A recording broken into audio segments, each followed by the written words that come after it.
প্রধান বক্তা হিসেবে বক্তব্য রাখেন ঠাকুরগাঁও জেলা জামাতের আমির মাওলানা আব্দুল হাকিম।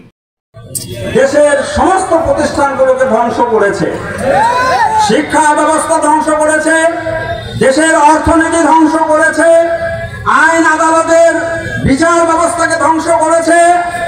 এই ধ্বংস স্তূপে দাঁড়িয়ে অন্তর্বর্তীকালীন যে সরকার কাজ করছে, আমরা তাদেরকে সহযোগিতা করতে চাই। ছাত্র জনতা দাবি তুলেছে, সংস্কার হওয়া না হওয়া পর্যন্ত, নির্বাচনের পরিবেশ না আসা পর্যন্ত নির্বাচন হবে না। পরিবেশ হবে, তারপরে জনগণ যেন তাদের ভোটাধিকার নির্বিঘ্নে প্রয়োগ করতে পারে, তারপরে নির্বাচন অনুষ্ঠিত হবে ইনশাআল্লাহ।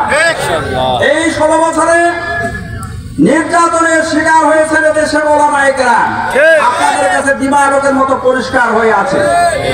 আমি বলতে চাই, 1 তারিখে জামাত ইসলামী ছাত্র শিবিরকে এই সরকার পলায়নের পূর্ব মুহূর্তে নিষিদ্ধ করেছিল, আর 5 তারিখে নিজেরাই নিষিদ্ধ হয়নি, তার দল শুধু নিষিদ্ধ হয়নি, লোকগুলো পর্যন্ত নিষিদ্ধ হয়ে গেছে।